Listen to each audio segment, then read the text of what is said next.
LSU. We the best in the league if you looking for talent. LSU going hard, but we beat Alabama, then we going out to Florida. Drown the Gators, everybody getting bucked when we step in the stadium. This the LSU anthem, you know it's a hit. You don't know another rapper two-step like this. See me screaming out the window, yelling purple and gold. I'm an LSU fan, girl, you know how we roll now.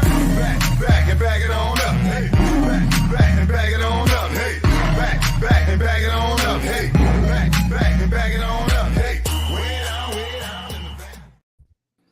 TA,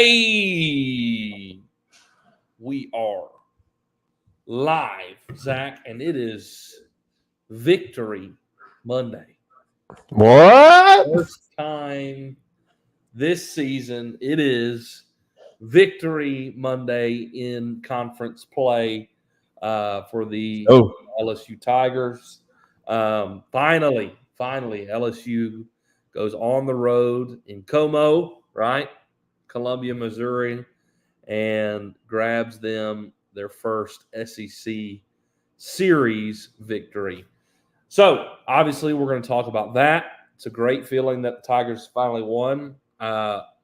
Again, I think we need to monitor expectations. It is Missouri. But we're also, in our second segment, going to talk about postseason expectations, kind of LSU's path going forward and what that may look like. What's up, Mike Bowen and Tyler Townsend? What's up, man? Appreciate y'all being in here. So, as Mike says, yes, a win is a win. It's the first SEC Weekend Series win of the year for the LSU Tigers. Been tough sledding, Zach, but, man, a win really finally feels good. For real. It feels really good coming off the weekend with a win. But, like we said, we'll discuss second segment on maybe our path to the postseason, what that looks like going forward for LSU. Because right now, well, we'll talk about that in the second segment. I don't want to get ahead of myself. And, of course, there is more portal news that needs to be discussed all around Tiger Sports. The spring portal window is open, so hordes and hordes and hordes of players are all in the portal, entering the portal. LSU is targeting players, and LSU players are in the portal as well. So, Zach, with that being said, to address this, yes, I did get some sun today. My eyes are very red. But for a good reason, Zach. I was out on the football Little field. burnt there, bud. Yeah, I was out on the football field today. A little spring football for the Itawamba Indians. Pretty excited about it. Had a lot of fun out there on the field with them, watching their practice. Maybe some future LSU Tigers on the field. That would be awesome. One could hope. You never know. There is actually currently an Itawamba Indian, Zach, who probably is going to start this year for Mississippi State. His name is Isaac Smith. He'll probably be one of their starting safeties. LSU fans know Isaac Smith very, very well for a good reason. You may not know Isaac Smith, but you know Isaac Smith. Isaac Smith was the wonderful player who got the privilege of meeting Caleb Jackson on the sidelines when LSU played Mississippi State. And that was Caleb Jackson's highlight of the year when he ran over him. So it's pretty funny that I now know like players who played with him, and they all like make fun of him because that happened to him. It's pretty hilarious. But he played at Itawamba. He's a great player regardless of Caleb Jackson running over him. But that's where the sun is from. I'm now, Zach, the chaplain there. And so I'm pretty excited about Friday Night Football this coming fall. For me, first time getting to experience it really close, connected to a team like this. So I'm pretty pumped about it. So yeah, that's awesome. Anyway, enough about the Itawamba Indians, although I'm excited about them. You're here to hear about the Tigers. Zach, LSU gets the first weekend series win in the SEC. What are your thoughts coming off of the weekend? Do you want to do game to game? Yeah, we can do a little bit of game to game. Gotcha. So obviously Friday was extremely refreshing because everything was clicking, right? Everything was clicking. Pitching was phenomenal. Gage Jump gave you his best outing of the year. He only pitched 7 innings, but he was able to complete the game because of what the offense did. 14 strikeouts in 7 innings. I mean, 14 strikeouts is the most strikeouts an LSU pitcher has had this year, and he did it in 7 innings. So just really extremely impressive by Gage Jump to go out and have 2 strikeouts per inning and really solidify the bullpen for this weekend. I mean, think about it, Reagan, especially with Griffin Herring. You were able to save Griffin Herring for Sunday because of what Gage Jump did on Friday, right? So, and I mean, you knew that. I mean, once you knew you didn't have to use Griffin Herring on Friday, you knew you were going to see him Sunday because he was going to be held in case you had to have him Sunday, right? Either you have him Sunday to win the rubber match, which is what LSU did, or you have him Sunday to get the sweep. You knew Griffin Herring, you were going to see him on Sunday after what happened and the events that aspired on Friday. So Gage Jump, phenomenal outing. You didn't have to use anybody else out of the bullpen.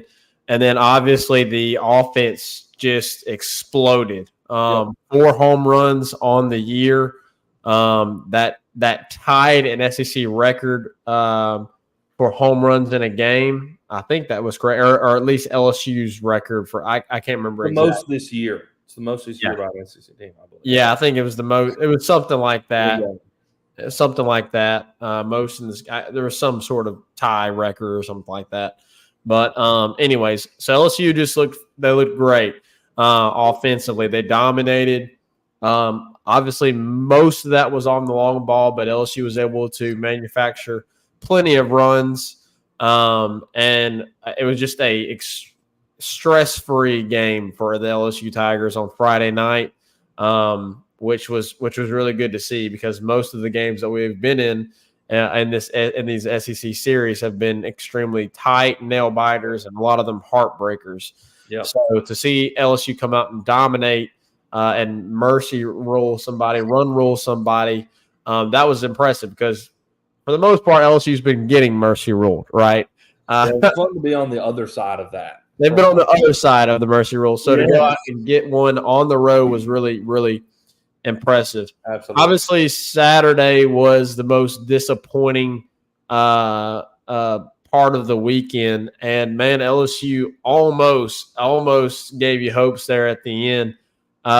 Me and Reagan and Dad and our whole family were all watching the game. And it looked as if that, Missouri was just going to run away and win it there. But Holman wasn't able to have his best night. He got touched up a little bit. I think he only had 3 to 4 strikeouts once he left the game, or maybe 5. I'd have to go back and look at the stat line. I think it's 3 walks, 4 strikeouts. Yeah, 3 walks, 4 strikeouts. I think 4 2/3 just wasn't at his best, and Missouri was able to capitalize on some LSU mistakes, some LSU errors, and LSU tried to push late in the ball game, and were successful in doing so. We know Hayden Travinski had a 2-run bomb, Tommy Tanks had a 2-run bomb to bring it within 1, and then you were just hoping that LSU could be able to manufacture one more run there in the 9th. Yeah. Ashton Larson tries to beat out the play, a slow dribbler to second base there, and that ultimately ends the game. It was close. They review it, but that ends the game. That was heartbreaking because but it felt like a game like you kind of already lost, right? Like even though you fought back there in the 9th, it was a game that, I mean, Reagan, we all went out to eat because we thought the game was over, right? Which it was. It was pretty much over. But anyways, obviously, you saw, as I mentioned, what happened as whenever they pulled Luke Holman, you saw they went to Aiden Moffitt, right? And so that's why I mentioned, it's very clear that you were going to see Griffin Herring on game 3. You weren't going to see him game 2. I don't think no matter what was happening in this game, you were going to see him game 3 because LSU wanted to be able to have him in game 3 to potentially win the game if you had to win it, the rubber match, or potentially get a sweep. So I think that was very well done by Jay Johnson this weekend. I think that was a smart move by him and Nate Yeskie to hold Griffin Herring to game 3 until you had to have him, and it showed. So obviously LSU comes up just a bit short there. That sucked because you really kind of wanted LSU to potentially be able to sweep this weekend, especially after the game Friday night, how it started. You really wanted them to try and sweep, but ultimately they're able to get their series win finally. And obviously on Sunday, it came off of really the performance by Griffin Herring. I thought Nate Ackenhausen looked really good as well. I mean, he only gave up the 2 runs, and really it wasn't even his fault because it went underneath. It was a ground ball to Stephen Milam that went underneath his glove, and that's what scored Missouri's 2 runs. So I thought Nate Ackenhausen looked really good. Griffin Herring obviously was what held the rope. I mean, was able to come in and shut things down, and LSU's offense was able to get going there a little bit. Stephen Milam getting things going there late in the ball game with a triple. Yep. Paxton Kling had a clutch, extremely clutch base hit. 2-out double. 2-out double that was able to tie it up. Ashton Larson had the home run. Help me out, Reagan. Where else did we have our runs manufactured? We had another run. Micah Braswell, I think, didn't he hit a double? I think Micah Braswell hit a double to score 2 runs in late innings, and then I think Tommy White scored Alex Milazzo in the 9th to make it the 6 runs, if I remember that correctly. Yeah.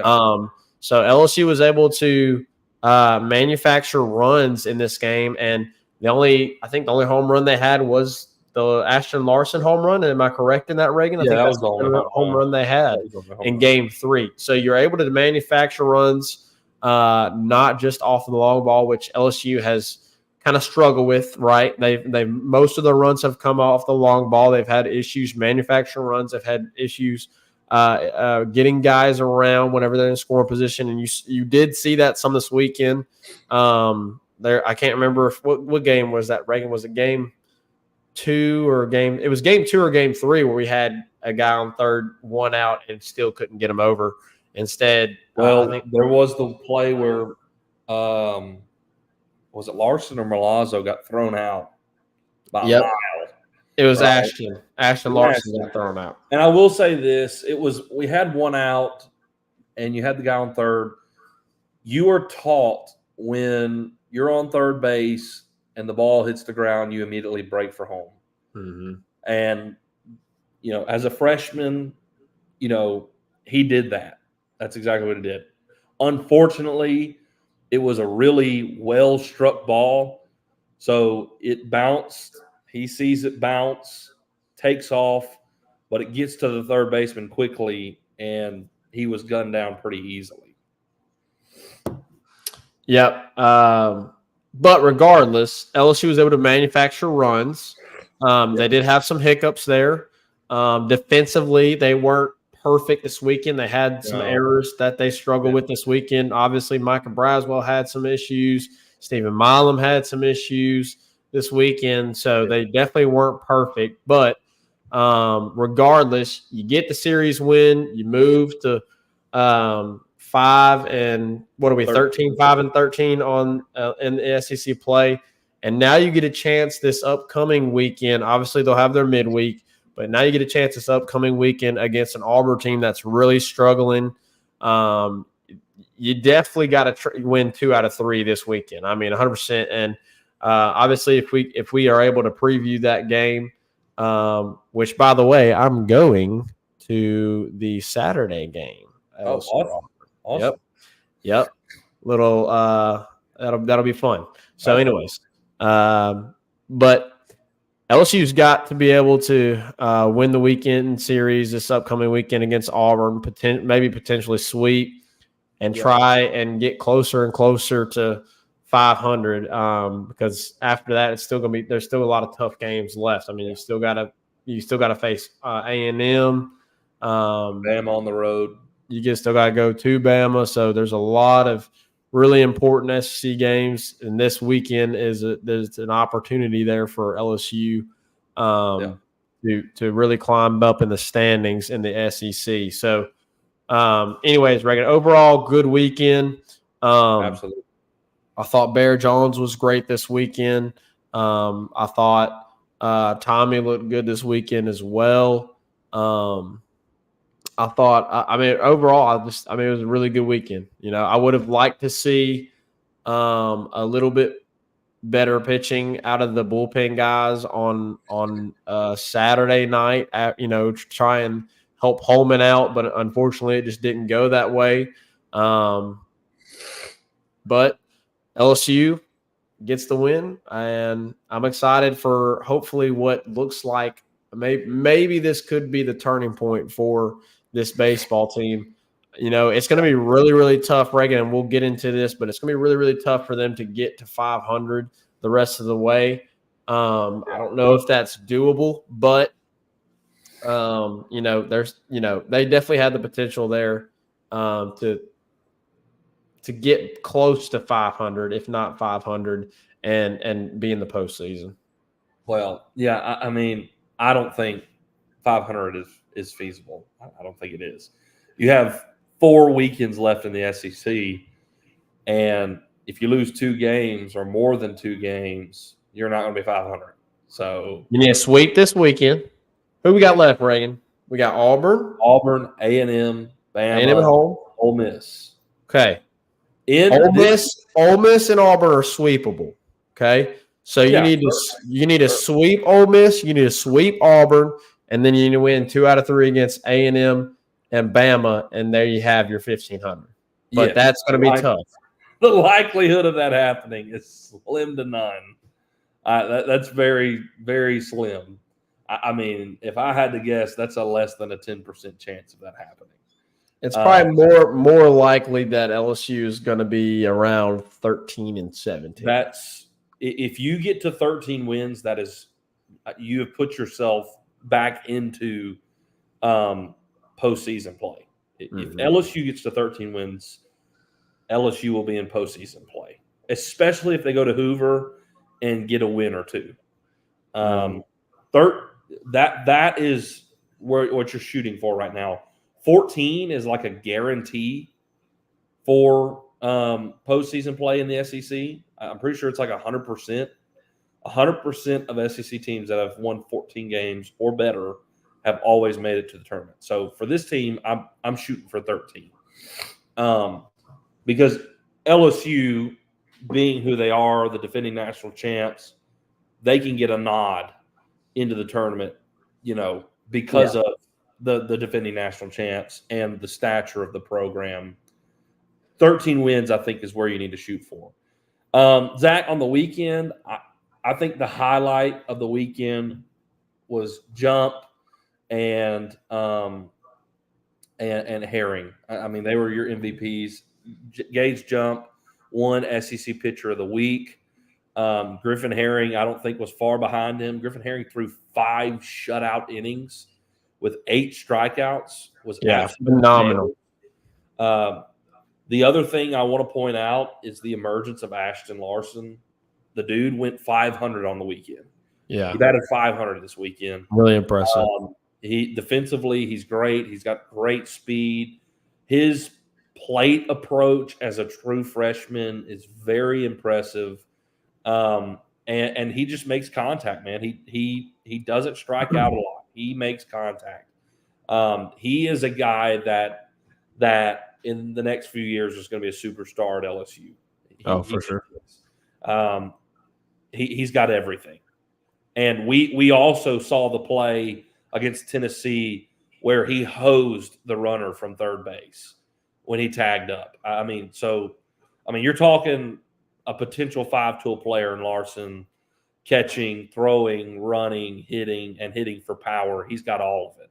Yep. So he's going to be an absolute star. I am very pumped for Ashton Larson. So very pleased with him. And you know what? The dude's from he's from Kansas City, Missouri. So or right outside Kansas City, Missouri. So this was a little bit of a homecoming for him. So good on him for having a great weekend. 500, for his family, with his family in attendance. So I'm very excited for him. Yeah, that was cool. But getting this series win was absolutely massive. Zach, you are literally. We talked about, man, Vanderbilt. It needs to happen. Something needs to happen against Vanderbilt. Something needs to happen against Tennessee. But this really was the last straw for LSU. Yeah. Like last chance. Yes, if you lost this series, you're not making the postseason. Probably is over. Probably. Unless you go on a miraculous run, your postseason is over. Yeah. So this was a huge moment for LSU in this season if they want to put themselves in postseason play. It really, really was. And let's remember this for a moment. You think about moments in a season, you're going to remember if LSU makes it to the postseason, we're going to look back and remember Ackenhausen comes out and pitches pretty well, but the defense doesn't pick him up and allows 2 runs, and you're down 2-0 to Missouri after losing the second game. With the season and the series on the line, Griffin Herring comes in and throws 5 shutout innings, and the offense puts up 6 runs while doing it. It is a huge moment for LSU in terms of season play. For sure. So, Zach, with that in mind, transitioning here to the postseason expectations, but we can hit some of these comments real quick. I know Ryan's in here commenting, and then we'll give our postseason, what to do. Mike Bowen, a win is a win. Absolutely. We will take it at this point. We will definitely take it. How's it going, TA? LSU had a good weekend overall. Absolutely, they did. LSU as a whole had a great weekend. I'll be excited if they get to SEC wins. I will be too. If you get to 13 SEC wins, that will be really, really good for this team. For sure. Really will. Jumpman, 14 Ks on 21 outs is awesome. Man, no kidding. Wow. That's literally 2/3. 2/3 of your outs were by strikeout. Wow. For jump. And he was really efficient doing it too. I think he was just under 100 pitches on the night. So very efficient work by Jump. That home run for Larson was on cue. The TV announcers set him up. They really did. They really did. Because if you were watching and you remember, they were literally, I think it was his little siblings, and they were showing his family in the crowd. And it was a 1-run game at that point, and he sends an absolute shot. It was a no-doubter to right center field, and the bat flip, the whole dugout's reaction. It was a perfect moment, sports moment. That was awesome for him as a true freshman. I'm very, very excited about Ashton Larson. I really am. Zach, postseason expectations and a little bit about the path for that as well. Zach, right now, where you stand, you are outside of the Hoover tournament. Mm-hmm. You're on the bottom 2.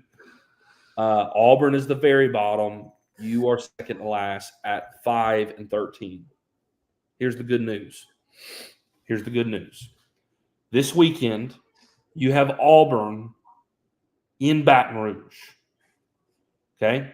You have Auburn in Baton Rouge. LSU is also the only SEC team, the only one who has 3 of their last 4 remaining series home. We're the only ones. No other SEC team has that. For most, it is 2 and 2, 2 home, 2 away. And for some, it's 3 away, 1 at home. So LSU has that home field advantage on the back end. We knew the front end of the schedule was loaded and the back end would be much more favorable. Yeah. LSU has to take advantage of the home field advantage that they have on the back half. So here's the other good news. The team who is ahead of you is Missouri. You just beat Missouri, so you have the head-to-head win against them. That's huge. Here's the other good news. Missouri's going on the road to Tennessee this weekend. So if you handle business this weekend against literally the worst team in the SEC at home, you should be, by the end of this weekend, in the tournament in Hoover. You might even, let me double check, you might even jump to two teams because Missouri is 6-12 and there's another team that is 6-12. Ole Miss is 6-12. So you're 5-13. Ole Miss and Missouri are 6-12. So you're one game behind being into the SEC tournament. If you can take care of business this weekend, you can certainly put yourself in position. Ole Miss is at home. A sweep would be huge. A sweep would be huge. If you sweep this weekend, you're 8-13, and man, you have 3 series left. You have 9 games to win 5 games. Yep. 9 games to win 5. If you win 5, you're 13 and 17, and that's absolutely massive. Okay, so a sweep would do you wonders this weekend. Bama is playing Ole Miss. You got to pull for Bama this weekend. You got to pull for Tennessee this weekend, right? I don't think you really have to pull for Tennessee. I think the inevitable will happen. It's in Knoxville, right, playing Missouri. So I think you're going to hopefully – I'm not going to say I think you're going to – hopefully you're going to play yourself into the Hoover tournament this weekend. You got to take advantage of the scheduling that has worked in your favor on the back half. So, Zach, we've hit on this a little bit already. 14 wins. If I remember correctly, 14 wins guarantees you're in the tournament. 15 in the SEC wins. You're depending on who you are, you're likely hosting. So 14 wins probably guarantees you a spot in the tournament. 13 wins gives you a great chance. And if you go to Hoover, have a good showing, you like LSU's chances to get in. So sweep this weekend, Zach, would be absolutely massive. Yeah, absolutely massive. Here's the thing, though. It's not going to be a good resume builder, right? Your RPI is not going to be great to sweep Auburn at home, right? That's not going to help you out tremendously. But it certainly can lend towards confidence within the team, momentum moving forward to these bigger series, A&M and Bama. And, man, if you can somehow pull off winning one of those series, I think if you lose the series to A&M and you win the rest, but you win a game against A&M, let's see if you sweep Auburn, you're 8-13. You would be 9-15 if you won one against A&M. You take 2 of 3 from Bama, that puts you at 11-17, and you would have to 2 or 3 against Ole Miss. 2 out of 3 against Ole Miss. That is a very, in my opinion, that's a doable path. That is a doable path. Yes, sir. Hey Zeke, it's your bedtime. All right, go in there and talk to your mama right now. Go. Anyways, I think that's a very doable path. If you can sweep this weekend, you can look towards that being right. That's a potential for LSU, much more doable. So, Yeah. Zach, what are your thoughts? Maybe how this plays out, and if you do get in, what are you looking at for LSU? Oh, I think I'm going to be extremely optimistic in my view. I think LSU goes on a tear these last 4 weekends, and LSU gets to 500, baby. We're going to sweep Auburn. We're going to beat A&M at home 2 out of 3. We're going to beat Alabama on the road 2 out of 3, and then we're going to sweep Ole Miss to end the SEC conference play, and we're going to go into Hoover riding high and sitting at 15-15. Look, I'm being extremely optimistic. I realize that it's probably not likely, but I feel it in my gut. I'm going with it. I'm sticking to it. LSU is about to go 12-3 over the last 15, including against Missouri. Let's do it. Man, I mean, it would be absolutely amazing. It would be absolutely amazing. Not likely, but it's not likely. But I wouldn't be uberly surprised. I wouldn't be overly surprised. You're playing the worst. You're playing the worst team in the SEC this weekend. Okay, at home. Okay, yeah. Then you face A&M at home. LSU has been right here at home. Yeah, they have in big SEC series. They've been right here at Fayetteville. And now you're later on in the season. You're right. You're later on in the season, and you figured some things out. You figured out, okay, jump on Friday. You figured out Holman on Saturday, and then we're going to throw Nate on Sunday. And if we can, we're going to hold Griffin Herring to game 2 or game 3 when you really need it, right? So I have a feeling LSU has figured some things. I think you figured some things out with your lineup. I think Ashton Larson is going to be in the lineup, right? Seems like Stephen Milam's going to be a staple there. You're going to obviously rotate Milazzo and Neal at catcher, and Paxton seems to be finding himself. Paxton seems to be finding himself a little bit lately. Exactly. Yeah. And then you have Pearson that you can sub in as well. So it seems like LSU's figuring some things out and kind of finding a little bit of their identity here. I still think you got to figure out some pieces in the bullpen, especially as we wrap up these last 4 weekends and look to a potential postseason. But I think that's doable. I think you can win two at home against A&M. I think you can go on the road against Bama and get 2 there, right? Bama's good, not great, right? Yeah. And then Ole Miss, obviously, also near the bottom of the SEC. You get them at home at the end of the season where you'll probably have a lot more stuff figured out. So is it doable? Yes. Is it likely? No. Would it be surprising if they did it? No. So, man, I'm really hoping LSU can have a really, really strong stretch here at the end. And can get some massive wins. I feel like you've definitely figured some things out with the bullpen this weekend and starting pitching. It seems like Friday jump, Holman Saturday, Ackenhausen Sunday seems like what they have settled on. Reagan, you didn't see Thatcher Hurd at all this weekend.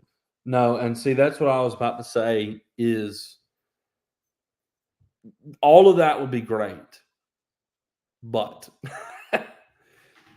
you do not right now have anything figured out bullpen-wise. I mean, you don't trust really anybody outside of Herring. Yeah. I mean, you got 4 guys you trust, right? You got 4 guys you trust, and outside of that, it's like, I don't know. I think you're going to see Thatcher Hurd this weekend against Auburn. But if you want to make this tear happen, you got to figure out somebody in the bullpen. Somebody else has to step up in the bullpen. Not just somebody else, but a couple of guys. Yes, Thatcher Hurd has got to find himself. Sammy Dutton, I think, needs to pitch. He puts it over the plate. He throws strikes. The dude's walked one guy all year. I think you need to stick him out there a few more times, right? Aiden Moffett, he got touched up a little bit. I don't think that's going to happen every time. His stuff is really good. He's a sophomore. He's still growing. You need to keep putting him in. So you got to have some guys who haven't been there all season rise to the occasion for this to happen. You got to have it. It needs to be Thatcher Hurd. It needs to be Dutton. It needs to be Moffett, Johnson, maybe lower. You got to have guys with experience step up here. You really do. You really do. So if you want that to happen and you put yourself into the postseason, you got to have some more bullpen arms. You really do. So, Zach, if they put themselves in postseason, if they go on this tear you're talking about, do you think they host? 15 for LSU. If you would have started the season and said LSU was 15-15, and they would have beat like Tennessee or maybe taken a game from Arkansas, yeah, exactly, you probably would have hosted. But this 15-15, if that happens, I don't think. I think in order for LSU to host, they're going to have to make a deep run into Hoover. Whether that be winning the SEC championship or getting to the SEC championship, something like that. You're gonna have to get into Hoover and make a deep run into Hoover I think them to host. If LSU makes the postseason, I think they'll be a 2 seed, and they'll be a 2 seed going to somebody's regional. But I think if LSU makes postseason, that's where they're going to end up. Right now, with the trajectory, I was thinking 13 wins. I think you might even, and this is the reason I think this is because you just don't have quality wins. You just don't. I think if you make the postseason with like a 13-win SEC record, I think LSU is a 3 seed. And I think they're a very dangerous 3 seed. That's a dangerous 3 seed. I don't think anybody wants to see LSU at 3.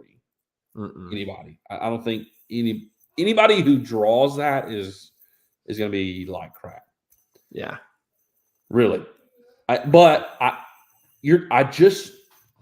don't see, unless you go beat A&M and beat Bama 2 out of 3, or if you beat A&M 2 out of 3 and somehow pull off a sweep in Tuscaloosa, your RPI is just not going to be that great. It's not. You've lost all your good teams, and then you go on a streak here at the end against the teams who are kind of at the bottom of the barrel at SEC, right? I think it's enough to get you in if you put yourself at 13 wins. Yeah. But I don't think your RPI is good enough to put yourself in a 2 seed. I just don't. Unless you beat A&M and Bama, then I think you are certainly a 2 seed. I think you're a 2 seed. Yeah. But we'll have to wait and see. That's my thoughts on that. But again, Zach, you absolutely have to figure out some things in the bullpen. We know what Thatcher Hurd can do. It feels like, well, I don't think it feels like, I think we all know that it is a mental game with Thatcher Hurd. Yeah. It is such a mental game with him. You saw it last year many times. I mean, there was a stretch there in last year's, he wasn't in the rotation because he was just struggling. Couldn't hit dude cannot hit the plate to save his life at times. Mm-hmm. It is a total mental game, and his confidence goes to rock bottom, and he just can't find himself. And he needs an outing to boost his confidence because, man, when when he can land his slider and he's locating his fastball, like there's not many better, Zach. When he's on, he's one of the best in the country. He really is. Yeah. I mean, but he's got to be on. He's got to be on. He started for you last year in the final game of the World Series. Last game of the season, Thatcher Hurd was on the bump for you last year. Yep. And he was your number 3 last year. He outdueled Caglione last year, final game of the World Series. Yeah. The dude has it, but his confidence is just it is a mental game with him. We need him to build his confidence. We really do. Yeah, because you really need like a solid 6 to 8 guys, and you have half that right now. Yeah, you got 4. You need if you have Thatcher come along, if you can have, I don't know, Reagan, Thatcher, Moffitt, Dutton, Lohr, Gavin. I mean, where's Gavin been? Gavin Gidrick, man, yeah, he's been absent as well. I mean, he really Gavin's been completely absent. So you need somebody like that to step up. Justin Lohr. I mean, I feel like Justin Lohr is somebody who could. I don't know. There's just LSU's bullpen is just not what we thought it was going to be this year. I mean, we thought it was going to be a deep bullpen. We thought we were going to have a solid starting lineup with Jump and Holman and Thatcher Hurd, and you'll have Nate coming out of the bullpen, and you'll have Griffin Herring coming out of the bullpen. You'll have Gavin Gidry coming out of the bullpen. And you'll have Lohr, and you'll have Ken Johnson. We'll have left-hander who can throw. We'll have the freshman, left-hander, and then you've got Dutton, and you've got all these other guys that have been there in the program for a long time. I mean, you just thought the bullpen was going to be extremely deep, and the reality is it is extremely, extremely shallow.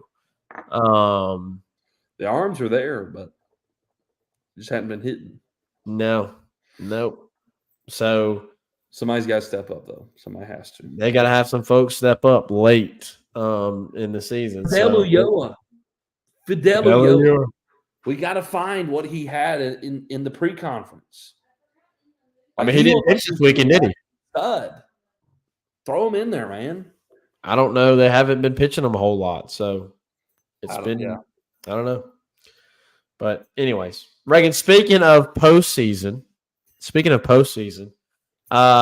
we don't cover it a whole lot because we typically focus on the 3 major sports, which is baseball, basketball, football, with a little of sprinkling in there with other sports. But we'll sprinkle this in there. Speaking of the postseason, LSU gymnastics gets it done, bro. Wins the national championship all on the back of Haley Bryant. I mean, Haley Bryant has carried this team. Obviously, there's plenty of phenomenal gymnasts that have contributed to this year's phenomenal season. You just kind of knew after last year they went to the Final Four. Obviously weren't able to win. I think they got 4th. Was it 4th or 3rd last year in the Final Four? Yeah. It was like they 4th. Runner-up. Yeah, they weren't runner-up. They were either 3rd or dead last, I think, in the Final Four last year. But able to win, and it was close, Reagan. It was really tight there at the end. They had to, at the end on the last stretch, they were able to pull it out and win the national championship. So big moment there for LSU gymnastics. You know that LSU gymnastics is always going to be, at the top. And so LSU sports continues to win national championships. Reagan, I don't know what to say. We're in everything school. That's right. Everything's cool. Aaliyah Finnegan, kind of closed it out there on the beam. Yeah. But, man, it's a star-studded lineup. I mean, it really is. Haley Bryant, and, of course, Livy Dunn, and Aaliyah Finnegan, and Kia Johnson, Connor. So Jay Clark is an awesome coach, too. For sure. And, of course, Dee Dee built the program to what it was, and Jay has carried the torch to where it needed to be. Yeah. And I was glad that Dee Dee was there to celebrate that and be a part of that as well. For sure. She's an LSU legend. And LSU finally gets the national championship that they've been looking for in gymnastics for all these years. First one for the program, so it's a special one. And, man, Haley Bryant is going to go down as the best gymnast to ever come through LSU. I think that's without question. So, great victory for the LSU gymnastics team. Congratulations to Jay Clark and Dee Dee Bro as well, and all the work that they put into this program. So I'm very excited for them. Very excited. So what's Ryan say? Skeens and Livy. Skeens and Livy both have a natty ring now. They can give each other their ring. Tis true. LSU legends, man. LSU legends. All right, Zach, I think we need to hit a quick break. We'll come back and we'll wrap things up with a little transfer portal update right after this. Tigers Avenue is proud to announce that we now have TA merchandise. You can find all of our merchandise by heading over to tigersavenue.com and clicking on the merchandise tab. We have everything from t-shirts, hoodies, shorts, joggers, hats, and beanies. We've even got shoes, Converse, and slides. Head over to our accessories tab where you can find blankets, bumper stickers and license plates, magnets and stickers, mugs, bottles, and tumblers, phone cases. You can find tech and office and outdoor products like a mouse pad, a puzzle, a notebook, and more, all at tigersavenue.com. Head on over to tigersavenue.com today, click the merchandise tab, and get yours now.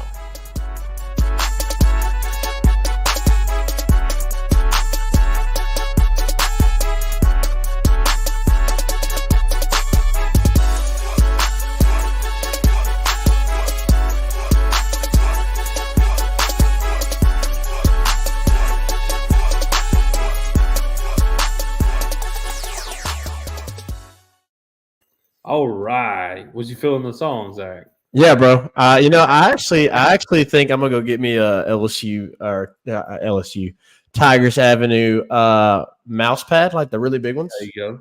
So if you can see here, I don't know if you can see here, but I've got this big mouse pad right here. It's not mine, but it's Logan's that I've borrowed from him while I'm here. So I might give me a TA one and then give me some TA speakers as well. There you go. So, look clean. Yeah. TA merchandise. Yeah. So, Zach, transfer portal. Obviously, a lot is happening. Yes. For lots of different teams. Zach, you've kept up with women's basketball. I haven't seen anything recently in terms of the women's basketball team. I'm sure it won't be long until we hear something. Certainly, they're going after a guard. I think that goes without saying. But men's basketball, Zach, obviously the two guys that enter the portal, Milani and Carlos Stewart. I'm not surprised by either of those. We've talked about those, and I even told you, hey, maybe look for Carlos to make his way in the portal again. Things didn't really work out. And he makes his way back to Santa Clara. So he's making a return to where he come from. So best of luck to him. Zach, he had a great career at Santa Clara. He really did. So I hope he goes back and does great again. In other news, players coming in, Zach, here's the situation. I've got some more insight into the situation. You and I both agree that we think we need a big man. And here's why LSU is not going to get a big man. Here's the reason why. First and foremost, you do have Robert Miller who's coming in, who is 6'11". He's 6'11". He certainly can play the 5 position for you. But he's a true freshman. He's going to need some polishing in his game and some growth. So he's probably not going to start at the 5 next year. I think Jalen Reed, Damian Collins, kind of a mix of that, is going to start at the 5 next year. So LSU has a self-imposed scholarship ban or limit, not ban, right now with what transpired with Will Wade. LSU currently is only with 12 scholarships, and this is the last year for that. So if we did not have this self-imposed scholarship limit, LSU would be going after a wing and a big man without question, because you would have 2 scholarship spots left. But you only have 1 scholarship left. And you only have 1 player between 6'5" and 6'8", and that's Tyrell Ward. He's it. And he's the only one coming in that is 6'5", 6'8". He's the only one. So you need another wing player, you need another center, but you only have 1 scholarship. So that's the situation you're in. You're picking between, do we need another wing? Do we need another big? And it looks like Matt McMahon is going to go with another wing, and he's going to play Jalen Reed and maybe Robert Miller, Damian Collins as a mix as 5. It's certainly going to be a smaller 5 look, but you can make that happen in the SEC. Not everybody has a 7-footer in the SEC for the 5. You saw Grant Nelson play the 5 at Alabama this year at times really, really well, which he's Grant Nelson. He's very, very talented, but he's 6'10", and he played the 5 well this year for Alabama. So Jalen Reed at 6'10" certainly can do that for you in the SEC. And, of course, you have Robert Miller coming in and Damian Collins, if he gets healthy. You can rotate them in at that position. And that leaves you with 1 true wing player in Tyrell Ward. You have some forwards with Damian Collins, Reed, Derek Fountain, those guys. And, of course, Corey Chest and Robert Miller could probably play the power forward as well. But small forward, wing type player, you got Tyrell Ward, and that's it. Yeah. Okani was on a visit. He's the UIC transfer that I've been telling you about. He was on a visit at LSU recently. I told you he had Bonaventure on his list and West Virginia on his list as well. Really the only 2 true contenders here, it seems to be the Tigers and the Mountaineers, West Virginia and LSU. LSU had him on a visit. Maybe they can close the deal. I'm drawing a blank on this other guy's name off the top of my head. I apologize. But it looks like they're leaning for Toby Okani, and there's a player who's transferring out of Clemson who will probably be their fallback if Okani goes elsewhere, if he goes to West Virginia. So I can't remember the guy's name, so I apologize. But he's probably your fall guy if you can't land Okani from UIC. So Okani, solid player from UIC. Obviously, West Virginia's a great program. New coach targeting him as well, 11 points per game this past year. And will certainly be a good role player, kind of coming off the bench for Tyrell Ward, because Tyrell Ward's obviously going to be your starter 3 position.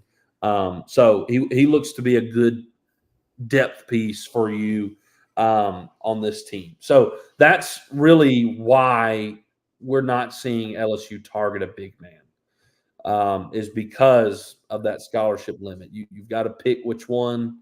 And I think Matt McMahon thinks he can make it work at the 5 with the pieces he has coming in, but he needs another depth piece behind Tyrell Ward.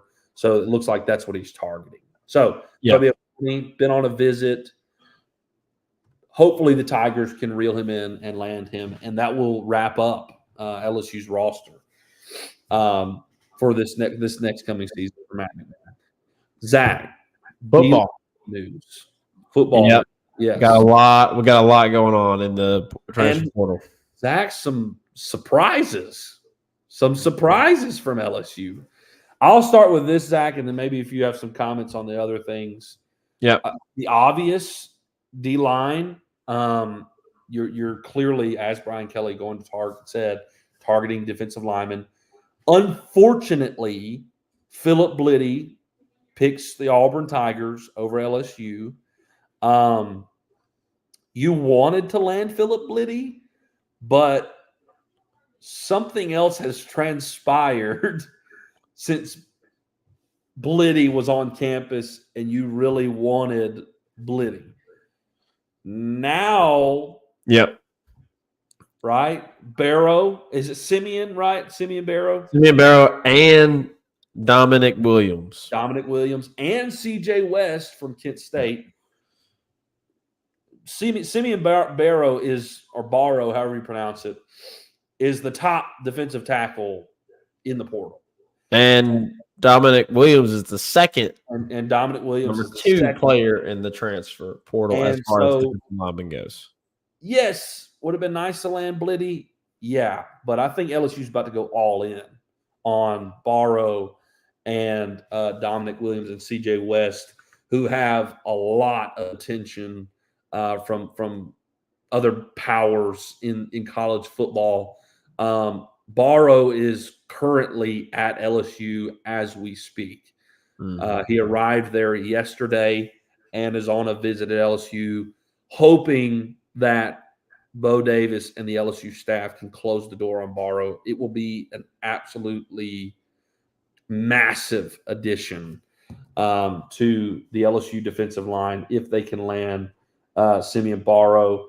Dominic Williams has a visit April 30th through May 1st with LSU. He also has visits with Oklahoma, Texas, Colorado, Missouri, and Oregon. LSU, as of right now, has the last scheduled visit.